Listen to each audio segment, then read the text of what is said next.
ইরানে হামলা চালাতে যেসব অস্ত্র ব্যবহার করতে পারে যুক্তরাষ্ট্র। ট্রাম্পকে সরাসরি হত্যার হুমকি ইরানের।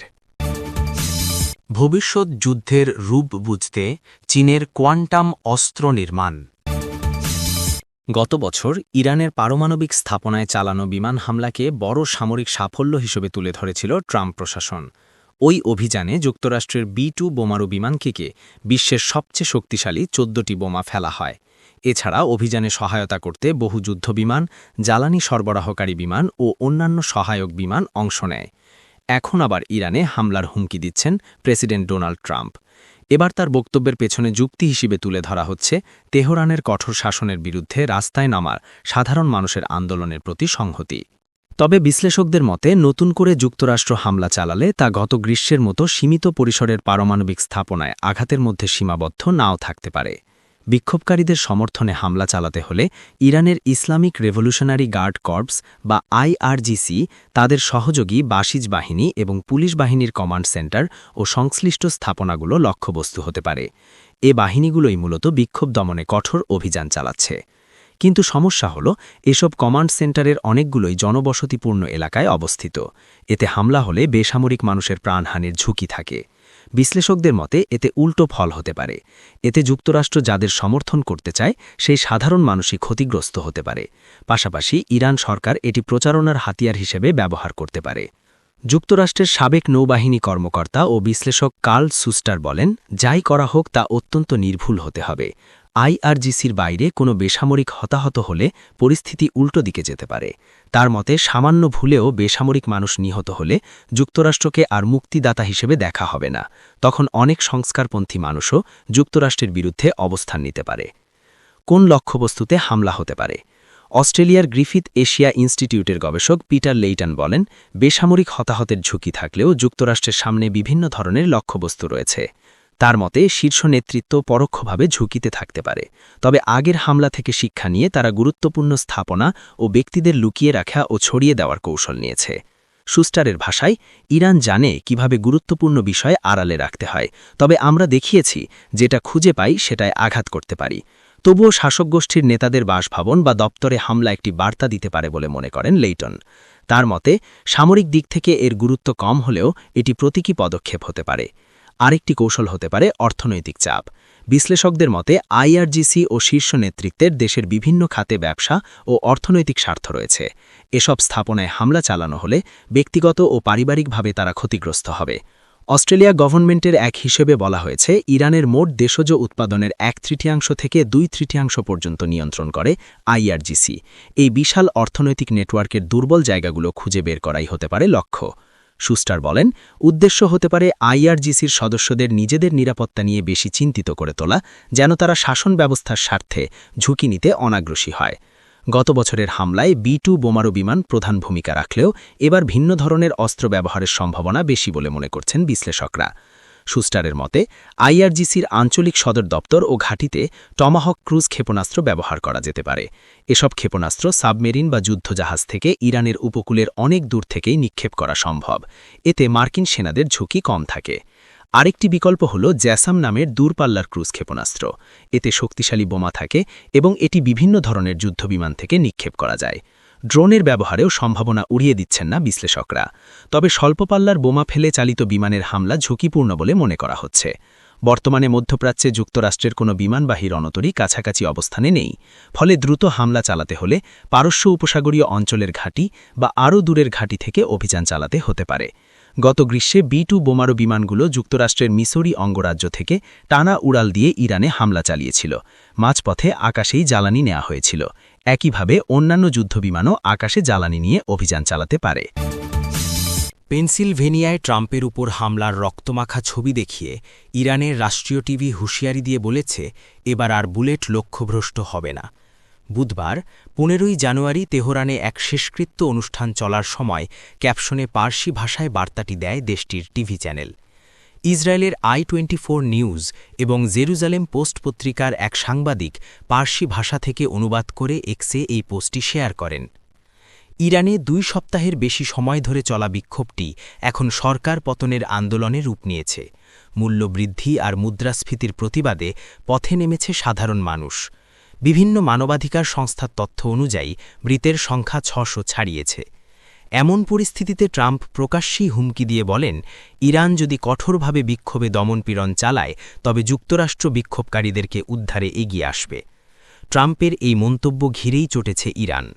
২০২৪ সালের জুলাই মাসে পেনসিলভেনিয়ার জনসভায় বন্দুকধারীর গুলি থেকে অল্পের জন্য রক্ষা পায় ট্রাম্প। কান ঘেঁষে বেরিয়ে যাওয়া সেই গুলিতে তার রক্তপাত হয়েছিল। ইরানকে নিয়ে মন্তব্যের জেরে ট্রাম্পের সেই রক্তমাখা মুখ, মুষ্টিবদ্ধ হাত আর কান ঘেঁষে বেরিয়ে যাওয়া বুলেটের স্মৃতির ছবি সম্প্রচার করে মার্কিন প্রেসিডেন্টকে হুঁশিয়ারি দিয়ে রাখল দেশটির টিভি চ্যানেল। ট্রাম্পকে দেওয়া এটি ইরানের সবচেয়ে স্পষ্ট হুমকি। বার্তাটির বিষয়ে ওয়াশিংটন বা ইরান এখনও আনুষ্ঠানিক কোনো বিবৃতি দেয়নি। যুদ্ধক্ষেত্রের বিপুল পরিমাণ তথ্য কয়েক সেকেন্ডের মধ্যে বিশ্লেষণ করা, প্রচলিত রাডার ব্যবস্থা ধরতে পারে না এমন স্টেলথ বিমান শনাক্ত করা সহ নানাবিধ সুবিধা নিয়ে 10টির বেশি পরীক্ষামূলক সাইবার যুদ্ধ সরঞ্জাম নির্মাণ করছে চীন। চীনের পিপলস লিবারেশন আর্মি পিএলএ জানিয়েছে, কোয়ান্টাম ভিত্তিক 10টির বেশি পরীক্ষামূলক সাইবার যুদ্ধ সরঞ্জাম বর্তমানে উন্নয়নাধীন। এর অনেকগুলোই ইতোমধ্যে সামনের সারির মিশনে পরীক্ষা করা হচ্ছে। চীনা সংবাদমাধ্যমের প্রতিবেদন অনুযায়ী এই প্রকল্পটির নেতৃত্ব দিচ্ছে ন্যাশনাল ইউনিভার্সিটি অফ ডিফেন্স টেকনোলজির একটি সুপার কম্পিউটিং ল্যাবরেটরি। প্রকল্পটির মূল লক্ষ্য ক্লাউড কম্পিউটিং, কৃত্রিম বুদ্ধিমত্তা এআই এবং কোয়ান্টাম প্রযুক্তি। চীনের রাষ্ট্রপরিচালিত সংবাদমাধ্যম সায়েন্স অ্যান্ড টেকনোলজি ডেইলির বরাত দিয়ে এ তথ্য জানিয়েছে হংকং থেকে প্রকাশিত ইংরেজি সংবাদমাধ্যম সাউথ চায়না মর্নিং পোস্ট। সামরিক কমান্ডাররা আশা করছেন, কোয়ান্টাম কম্পিউটিং ব্যবহারের মাধ্যমে যুদ্ধক্ষেত্রের বিপুল পরিমাণ তথ্য কয়েক সেকেন্ডের মধ্যে বিশ্লেষণ করে দ্রুত সিদ্ধান্ত নেওয়া এবং সম্পদ বণ্টন সহজ হবে। এছাড়াও বলা হচ্ছে, কোয়ান্টাম সেন্সিং ও অবস্থান নির্ধারণ প্রযুক্তি আকাশ প্রতিরক্ষা ব্যবস্থাও শক্তিশালী করতে পারে। এই প্রযুক্তির মাধ্যমে এমন স্টেলথ বিমান শনাক্ত করা সম্ভব যেগুলো প্রচলিত রাডার ব্যবস্থা ধরতে পারে না। চীনের সামরিক বাহিনী জানিয়েছে, তারা উন্মুক্ত সাইবার স্পেস থেকে উচ্চমূল্যের সামরিক গোয়েন্দা তথ্য সংগ্রহে কোয়ান্টাম প্রযুক্তি ব্যবহার করছে। কোয়ান্টাম প্রযুক্তি ব্যবহার করে এমন অত্যন্ত নির্ভুল নেভিগেশন ব্যবস্থা তৈরি করা যেতে পারে যা স্পুফিং বা জ্যামিংয়ের মতো হামলার বিরুদ্ধে কার্যকর থাকবে। পত্রিকাটির সঙ্গে কথা বলা নাম প্রকাশে অনিচ্ছুক এক সামরিক কর্মকর্তা বলেন, নতুন সাইবার অস্ত্র তৈরির ক্ষেত্রে দ্রুততা এবং পরিবর্তনই সবচেয়ে গুরুত্বপূর্ণ বিষয়। এসব অস্ত্র উন্নয়নের মূল নীতি হল, একটি ভালো অস্ত্র ডিজাইন করতে হলে আগে ভবিষ্যৎ যুদ্ধের রূপ কেমন হবে তা ভাবতে হবে।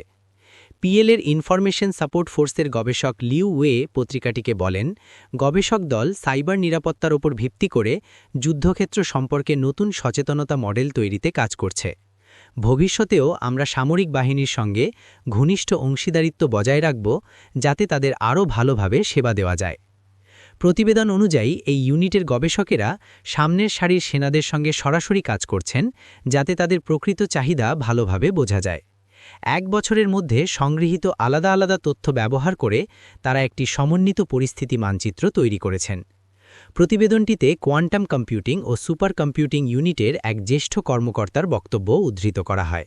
তিনি বলেন, আমাদের অপারেশনাল চাহিদা সম্পর্কে সচেতনতা বাড়াতে হবে এবং প্রযুক্তি ব্যবহারে সংবেদনশীল বজায় রাখতে হবে। প্রবন্ধে আরও বলা হয়, প্রতিষ্ঠার সময় থেকেই এই ইউনিট যুদ্ধ, প্রযুক্তি এবং প্রতিপক্ষের পরিবর্তনের সঙ্গে সক্রিয়ভাবে মানিয়ে নিয়েছে এবং প্রযুক্তি নির্ভর প্রয়োগের মাধ্যমে যুদ্ধক্ষেত্রের প্রয়োজন মেটাতে চেষ্টা করেছে। দলটি সাইবার নিরাপত্তা ও তথ্য প্রযুক্তি ক্ষেত্রে অত্যাধুনিক প্রযুক্তির গতিশীল পর্যবেক্ষণ, ফলাফল বাছাই এবং বাস্তব প্রয়োগকে এগিয়ে নিয়েছে। ইরানে হামলা চালাতে যেসব অস্ত্র ব্যবহার করতে পারে যুক্তরাষ্ট্র। ট্রাম্পকে সরাসরি হত্যার হুমকি ইরানের। ভবিষ্যৎ যুদ্ধের রূপ বুঝতে চীনের কোয়ান্টাম অস্ত্র নির্মাণ। গত বছর ইরানের পারমাণবিক স্থাপনায় চালানো বিমান হামলাকে বড় সামরিক সাফল্য হিসেবে তুলে ধরেছিল ট্রাম্প প্রশাসন। ওই অভিযানে যুক্তরাষ্ট্রের B-2 বোমারু বিমানকে বিশ্বের সবচেয়ে শক্তিশালী 14টি বোমা ফেলা হয়। এছাড়া অভিযানে সহায়তা করতে বহু যুদ্ধবিমান, জ্বালানি সরবরাহকারী বিমান ও অন্যান্য সহায়ক বিমান অংশ নেয়। এখন আবার ইরানে হামলার হুমকি দিচ্ছেন প্রেসিডেন্ট ডোনাল্ড ট্রাম্প। এবার তার বক্তব্যের পেছনে যুক্তি হিসেবে তুলে ধরা হচ্ছে তেহরানের কঠোর শাসনের বিরুদ্ধে রাস্তায় নামার সাধারণ মানুষের আন্দোলনের প্রতি সংহতি। তবে বিশ্লেষকদের মতে নতুন করে যুক্তরাষ্ট্র হামলা চালালে তা গত গ্রীষ্মের মতো সীমিত পরিসরের পারমাণবিক স্থাপনায় আঘাতের মধ্যে সীমাবদ্ধ নাও থাকতে পারে। বিক্ষোভকারীদের সমর্থনে হামলা চালাতে হলে ইরানের ইসলামিক রেভলিউশনারি গার্ড কর্পস বা আইআরজিসি, তাদের সহযোগী বাসিজ বাহিনী এবং পুলিশ বাহিনীর কমান্ড সেন্টার ও সংশ্লিষ্ট স্থাপনাগুলো লক্ষ্যবস্তু হতে পারে। এ বাহিনীগুলোই মূলত বিক্ষোভ দমনে কঠোর অভিযান চালাচ্ছে। কিন্তু সমস্যা হল, এসব কমান্ড সেন্টারের অনেকগুলোই জনবসতিপূর্ণ এলাকায় অবস্থিত। এতে হামলা হলে বেসামরিক মানুষের প্রাণহানির ঝুঁকি থাকে। বিশ্লেষকদের মতে এতে উল্টো ফল হতে পারে। এতে যুক্তরাষ্ট্র যাদের সমর্থন করতে চায় সেই সাধারণ মানুষই ক্ষতিগ্রস্ত হতে পারে। পাশাপাশি ইরান সরকার এটি প্রচারণার হাতিয়ার হিসেবে ব্যবহার করতে পারে। যুক্তরাষ্ট্রের সাবেক নৌবাহিনী কর্মকর্তা ও বিশ্লেষক কার্ল সুস্টার বলেন, যাই করা হোক তা অত্যন্ত নির্ভুল হতে হবে। আইআরজিসির বাইরে কোনো বেসামরিক হতাহত হলে পরিস্থিতি উল্টো দিকে যেতে পারে। তার মতে সামান্য ভুলেও বেসামরিক মানুষ নিহত হলে যুক্তরাষ্ট্রকে আর মুক্তিদাতা হিসেবে দেখা হবে না। তখন অনেক সংস্কারপন্থী মানুষও যুক্তরাষ্ট্রের বিরুদ্ধে অবস্থান নিতে পারে। কোন লক্ষ্যবস্তুতে হামলা হতে পারে? অস্ট্রেলিয়ার গ্রিফিথ এশিয়া ইনস্টিটিউটের গবেষক পিটার লেইটন বলেন, বেসামরিক হতাহতের ঝুঁকি থাকলেও যুক্তরাষ্ট্রের সামনে বিভিন্ন ধরনের লক্ষ্যবস্তু রয়েছে। তার মতে শীর্ষ নেতৃত্ব পরোক্ষভাবে ঝুঁকিতে থাকতে পারে। তবে আগের হামলা থেকে শিক্ষা নিয়ে তারা গুরুত্বপূর্ণ স্থাপনা ও ব্যক্তিদের লুকিয়ে রাখা ও ছড়িয়ে দেওয়ার কৌশল নিয়েছে। সুস্টারের ভাষায়, ইরান জানে কিভাবে গুরুত্বপূর্ণ বিষয় আড়ালে রাখতে হয়। তবে আমরা দেখিয়েছি, যেটা খুঁজে পাই সেটায় আঘাত করতে পারি। তবুও শাসক গোষ্ঠীর নেতাদের বাসভবন বা দপ্তরে হামলা একটি বার্তা দিতে পারে বলে মনে করেন লেইটন। তার মতে সামরিক দিক থেকে এর গুরুত্ব কম হলেও এটি প্রতীকী পদক্ষেপ হতে পারে। আরেকটি কৌশল হতে পারে অর্থনৈতিক চাপ। বিশ্লেষকদের মতে আইআরজিসি ও শীর্ষ নেতৃত্বের দেশের বিভিন্ন খাতে ব্যবসা ও অর্থনৈতিক স্বার্থ রয়েছে। এসব স্থাপনায় হামলা চালানো হলে ব্যক্তিগত ও পারিবারিকভাবে তারা ক্ষতিগ্রস্ত হবে। অস্ট্রেলিয়া গভর্নমেন্টের এক হিসেবে বলা হয়েছে, ইরানের মোট দেশজ উৎপাদনের 1/3 থেকে 2/3 পর্যন্ত নিয়ন্ত্রণ করে আইআরজিসি। এই বিশাল অর্থনৈতিক নেটওয়ার্কের দুর্বল জায়গাগুলো খুঁজে বের করাই হতে পারে লক্ষ্য। সুস্টার বলেন, উদ্দেশ্য হতে পারে আইআরজিসির সদস্যদের নিজেদের নিরাপত্তা নিয়ে বেশি চিন্তিত করে তোলা, যেন তারা শাসন ব্যবস্থার স্বার্থে ঝুঁকি নিতে অনাগ্রসী হয়। গত বছরের হামলায় B-2 বোমারু বিমান প্রধান ভূমিকা রাখলেও এবার ভিন্ন ধরনের অস্ত্র ব্যবহারের সম্ভাবনা বেশি বলে মনে করছেন বিশ্লেষকরা। সুস্টারের মতে আইআরজিসির আঞ্চলিক সদর দপ্তর ও ঘাঁটিতে টমাহক ক্রুজ ক্ষেপণাস্ত্র ব্যবহার করা যেতে পারে। এসব ক্ষেপণাস্ত্র সাবমেরিন বা যুদ্ধজাহাজ থেকে ইরানের উপকূলের অনেক দূর থেকেই নিক্ষেপ করা সম্ভব। এতে মার্কিন সেনাদের ঝুঁকি কম থাকে। আরেকটি বিকল্প হল জ্যাসাম নামের দূরপাল্লার ক্রুজ ক্ষেপণাস্ত্র। এতে শক্তিশালী বোমা থাকে এবং এটি বিভিন্ন ধরনের যুদ্ধবিমান থেকে নিক্ষেপ করা যায়। ড্রোনের ব্যবহারেও সম্ভাবনা উড়িয়ে দিচ্ছেন না বিশ্লেষকরা। তবে স্বল্পপাল্লার বোমা ফেলে চালিত বিমানের হামলা ঝুঁকিপূর্ণ বলে মনে করা হচ্ছে। বর্তমানে মধ্যপ্রাচ্যে যুক্তরাষ্ট্রের কোনো বিমানবাহী রণতরী কাছাকাছি অবস্থানে নেই। ফলে দ্রুত হামলা চালাতে হলে পারস্য উপসাগরীয় অঞ্চলের ঘাঁটি বা আরও দূরের ঘাঁটি থেকে অভিযান চালাতে হতে পারে। গত গ্রীষ্মে B-2 বোমারু বিমানগুলো যুক্তরাষ্ট্রের মিসৌরি অঙ্গরাজ্য থেকে টানা উড়াল দিয়ে ইরানে হামলা চালিয়েছিল। মাঝপথে আকাশেই জ্বালানি নেওয়া হয়েছিল। একইভাবে অন্যান্য যুদ্ধবিমানও আকাশে জ্বালানি নিয়ে অভিযান চালাতে পারে। পেনসিলভেনিয়ায় ট্রাম্পের উপর হামলার রক্তমাখা ছবি দেখিয়ে ইরানের রাষ্ট্রীয় টিভি হুঁশিয়ারি দিয়ে বলেছে, এবার আর বুলেট লক্ষ্যভ্রষ্ট হবে না। বুধবার 15 জানুয়ারি তেহরানে এক শেষকৃত্য অনুষ্ঠান চলার সময় ক্যাপশনে পার্সি ভাষায় বার্তাটি দেয় দেশটির টিভি চ্যানেল। ইসরায়েলের I-24 নিউজ এবং জেরুজালেম পোস্ট পত্রিকার এক সাংবাদিক পার্সি ভাষা থেকে অনুবাদ করে এক্সে এই পোস্টটি শেয়ার করেন। ইরানে 2 সপ্তাহের বেশি সময় ধরে চলা বিক্ষোভটি এখন সরকার পতনের আন্দোলনে রূপ নিয়েছে।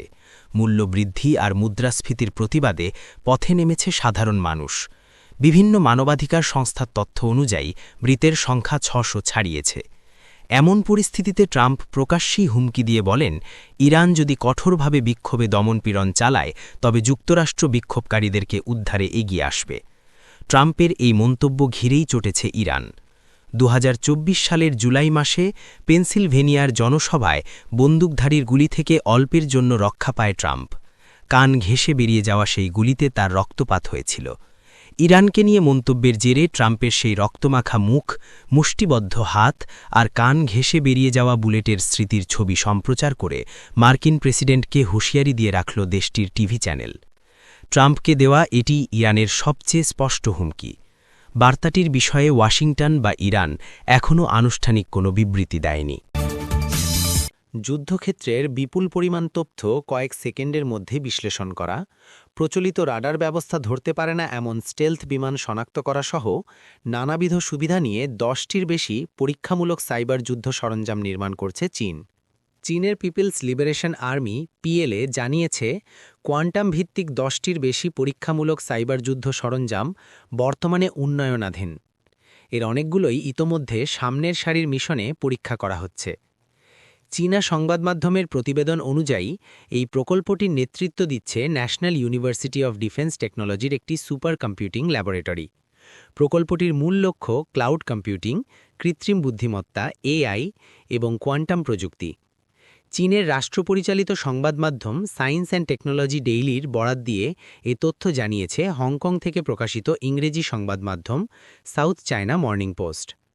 সামরিক কমান্ডাররা আশা করছেন, কোয়ান্টাম কম্পিউটিং ব্যবহারের মাধ্যমে যুদ্ধক্ষেত্রের বিপুল পরিমাণ তথ্য কয়েক সেকেন্ডের মধ্যে বিশ্লেষণ করে দ্রুত সিদ্ধান্ত নেওয়া এবং সম্পদ বণ্টন সহজ হবে। এছাড়াও বলা হচ্ছে, কোয়ান্টাম সেন্সিং ও অবস্থান নির্ধারণ প্রযুক্তি